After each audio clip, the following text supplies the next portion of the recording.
We're here today on Country Pocket with Joshua Ray Walker.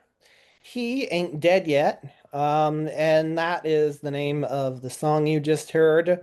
What a story this album tells. Tell me about some of the health challenges you went through.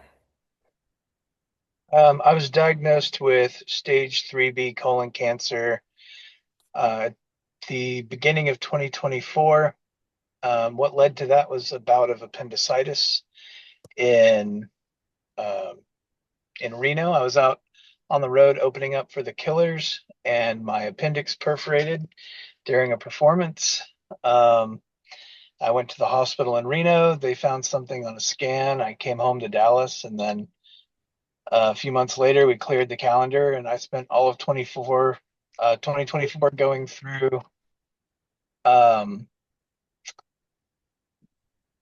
going through chemotherapy and a couple big surgeries.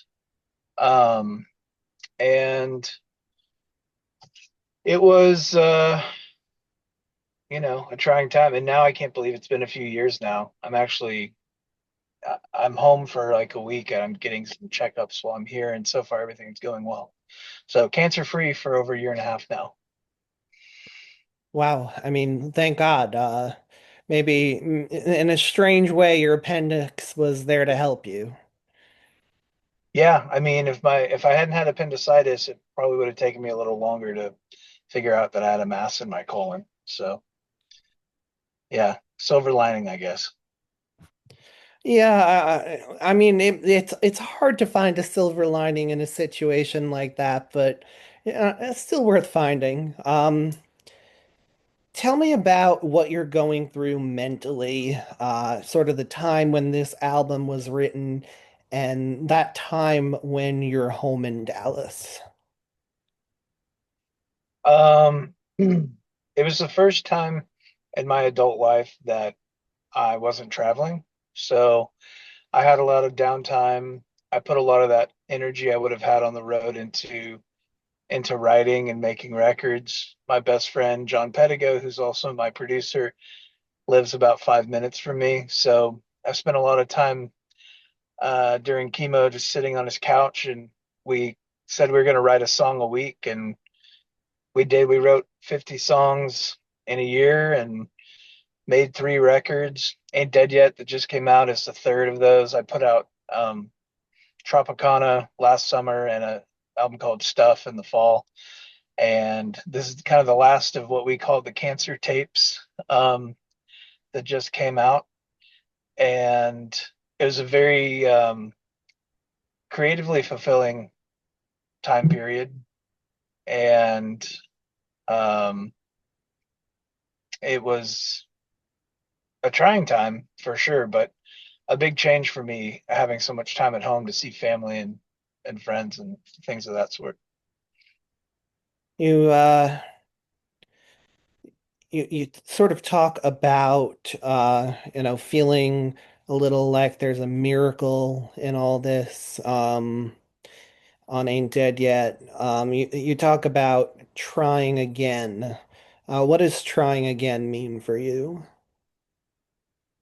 I've dealt with um, mental illness, depression, anxiety, thoughts of suicidal ideation, some pretty heavy stuff throughout my life. And whenever I got sick, um, I feel like I really showed up for myself unquestionably. It was just one of those things where I was going to fight to be here, and that was kind of a revelation for me as someone who has thought about checking out early. It's like, well, I had my perfect opportunity, to just let it happen. And whenever the decision is taken out of your hands, it kind of puts into perspective your options, I guess. And the fact that I fought so hard, um, I guess, was surprising to me. And I think that's what I'm speaking to in that line about trying again. Yeah, so you talk about pumping out a song a week, spending a lot of time with a friend, producer. During this time period, are you thinking that this might be it for you? Not at first. The first 6 months were pretty positive. I mean, they were really hard, and anything is possible. Going through chemo sucked. I had two big surgeries that both sucked a lot. Um, but pretty much the general vibe from my doctors was I was going to get through treatment. It was probably going to work, and I'd go on about my way and be monitored, and I'd be okay overall. Um, and then after my chemotherapy was over, I uh I went and had my the usual scans and everything that you have at the end of treatment, and they came back and it looked like the cancer had metastasized to my lungs. And so my prognosis went from, about 80% chance of being fine to um, my cancer was restaged to stage 4. The chance of survival over 5 years is like 14% or something. So it became more of a terminal illness. And I thought that for 10 weeks until I went and had lung surgery and waited about a month for them to do every test they could in the world on the biopsies they had taken. And it turns out it was an anomaly that even my doctors were very, very surprised about. They said it looked exactly like when colon cancer moves to the lung, but it was just my body overreacting to the chemo. And it happened to look just like lung cancer. And so that was a big shock, thinking you're going to die for 10 weeks and then being told the treatment worked and you're actually going to be okay. Was relieving, but still scary. Like you don't quite trust it right away. And um, in that 10-week period, I started planning for end of life care and um, moving some finances around. People close to me were making decisions about their jobs. So, just a lot of heavy decisions had to be made during that time. Because there was like a 50-50 chance whether I would live for 2 years or not. And as someone who's had multiple family members go through hospice for cancer, if they tell you you have 2 years, then you really have maybe one good year. And so I feel like I was trying to be proactive um, about that. And then all of a sudden it was like, oh, never mind. You're you're fine. Um, and one of the things I did during those 10 weeks was I made a 1 year timeline um, for me to be able to finish every creative project that I had in the works. And uh, I was able to do that. And Ain't Dead Yet is the last of those projects. I finished 3 records and a documentary called Thank You for Listening. And I got to score that and stuff. So when I found out I was going to get better, I decided to stick to the original 1 year timeline anyway. So when you realize time might be short, you dove into creative pursuits. What about, interpersonal relationships? What were you trying to sort of, you know, come to some kind of closure there? I wasn't to the point of closure yet, but pretty much any relationship that needed mending, I luckily had mended in my 20s. And it was more just about maximizing time with the people that I love. I have a fiance, and, I was on the road 250, 300 days a year for the last 10 years. And it's really hard to be in a relationship whenever you do that. But luckily, like I feel like we've had a pretty easy go at it. We've both been pretty good at it. But having that time together while I was sick was really special. It was, of course, also very scary, and it wasn't the best circumstances, but it was great to spend that time together. I got to spend more time with my mom. Um, I got to spend more time, like I said, with my producer, like working through stuff, being creative. So in those ways, like those interpersonal relationships, I feel like um, got some much needed attention after years and years of being gone all the time. So, all in all, you know, mm, you feel like if that was sort of your last good year, you nailed it.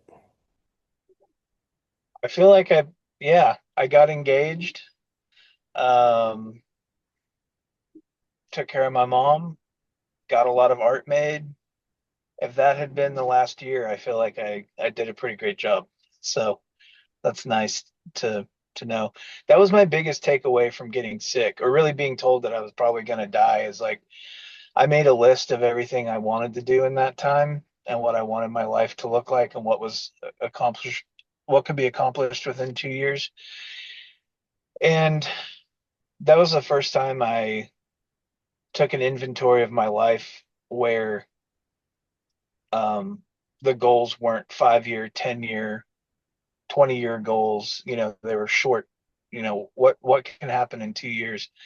And I realized that the life that I wanted was really obtainable. Like it was very, very similar to the life I had. I just needed to spend more time doing things that I loved with people that I loved and less time doing things I didn't like doing with people that I don't like doing things with. And that seems like such a simple realization, but uh, getting told there wasn't a lot of time left kind of really put that into perspective.